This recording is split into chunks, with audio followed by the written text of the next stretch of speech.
Hey everybody, Ed here with the Digital Digest, and today I want to share with you guys a quick unboxing of the Samsung Series 9 15-inch Ultrabook. Now, I did cover this back at CES 2012, and it really impressed me, and that's pretty much the reason you guys are looking at an unboxing, and eventually I will deliver a full review of this Ultrabook. So this is the NP900X4C, in case you're interested in the exact model number, because obviously it represents the configuration. You've got the mineral ash black finish, which you'll see in a moment when I actually take it out of the box. And as far as configurations, it's a $1,400 retail price point for this model. It's got a 15-inch 1600 by 900 resolution display, so best in class for any Ultrabook. Forget the fact that it's also 15 inches in an Ultrabook form factor, 3.5 pounds. Promises to get 10 hours of battery life. I'll be very happy though if it comes in at 7 to 8. You've got a third generation Core i5 3317U low voltage dual core processor. It's clocked at 1.7 gigahertz, 128 gig solid state drive, so really fast boot time. I think Samsung's advertising around 9 seconds. You've got 8 gigs of DDR3 RAM on board. In terms of graphics, nothing dedicated, but certainly best in class. As far as the Intel chipset goes, you're looking at the HD 4000, so not a gaming rig, but certainly still capable of some gaming. Wireless, you've got BGN connectivity, Bluetooth 4.0, a micro HDMI out port, as well as a VGA out port, but it does require an actual connector, so you won't be able to go straight to VGA on this. Everything's micro because, after all, this is a 3.5 pound Ultrabook, so really small and compact, despite its large desktop replacement size screen. And of course, in terms of operating system, you're getting, at least out of this box, Windows 7 Home Premium 64-bit. So again, you know, a pretty good spec sheet, and certainly in my mind one of the best in the Ultrabook segment, and that's why I'm sharing it with you guys. So let's go ahead and get to the unboxing. I already removed it from the box you're looking at here and haven't actually opened what was inside, which was this. So we'll be looking at it together for the first time. Just wanted to remove it from the other box in order to, you know, cut some time here. So Samsung did a pretty nice job as far as at least this packaging goes. Premium look, a little holographic silkscreen finish here, as you guys can see when I move it. And it just looks good. You know, it's something, you're getting a premium product, you're spending a lot of money, you expect some decent packaging, and you get it. And there we have it, the 15-inch Series 9, of course the second generation, as I mentioned before.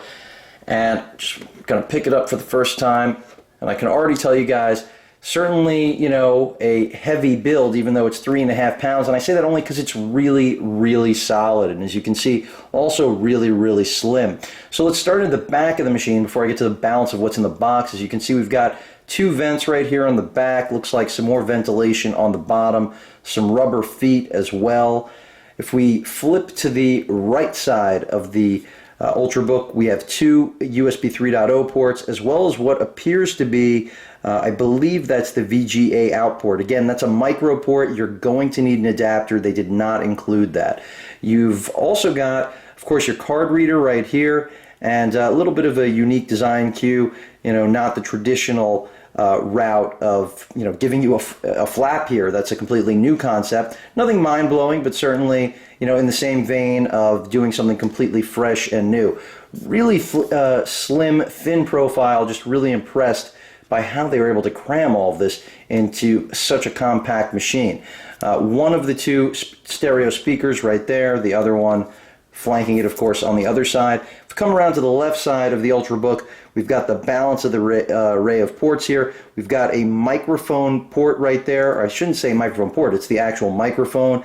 Then next to that is the, I believe, micro Ethernet adapter, which they do include because, after all, this does rely right now in the build out of the box only on wireless connectivity, so in the event you don't have access to a hotspot, they have included that adapter. After all, they don't want to sell you a brick that you can't go online with.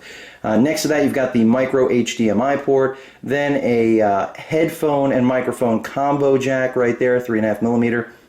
And then next to that is your USB 2.0 port, I'm assuming, since it's not blue like the other 3.0 ports, and then the power connector port right there for charging. So really nice build overall, really solid. Let me go ahead and open it up so you guys can actually see the screen and keyboard.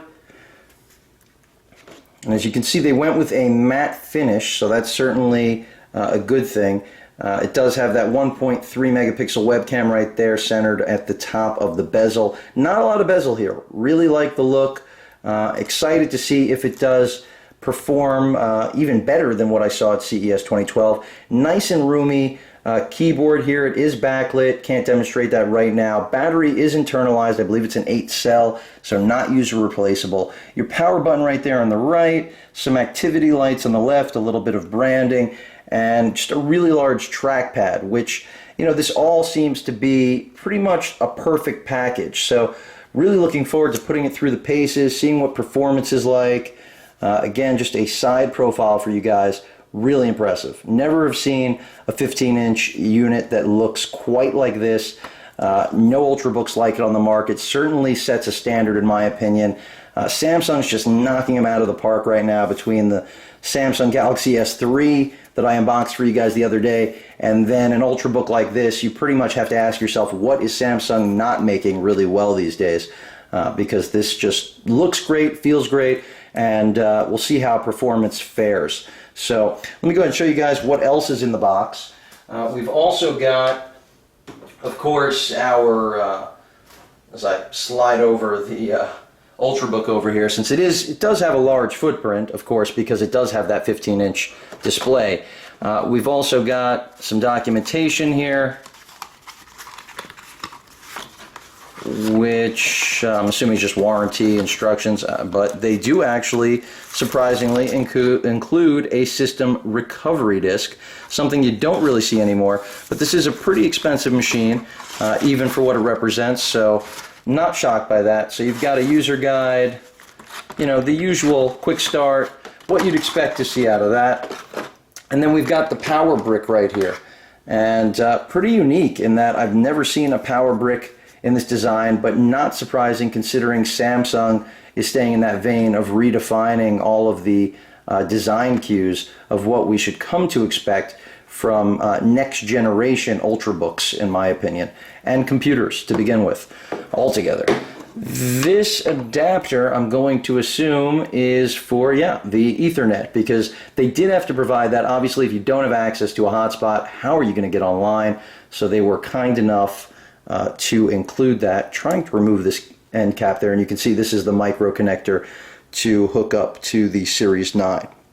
So there you have that adapter. Of course, you will need to buy the one for VGA out, but you do have that micro HDMI out, so that should be relatively useful. And then here on the left, as I expected since I hadn't seen it, is of course your wall, you know, plug for charging the system that you will have to connect to the power brick. So that pretty much covers the unboxing of the Samsung Series 9 15-inch second-gen Ultrabook. Again, it is running a third-generation Core i5, and just really impressed with the build quality right now, and can't wait to give you guys impressions on just about everything top to bottom that this Ultrabook is capable of. If you guys have any questions or comments, please feel free to post them, and of course, as usual, please feel free to subscribe. Later.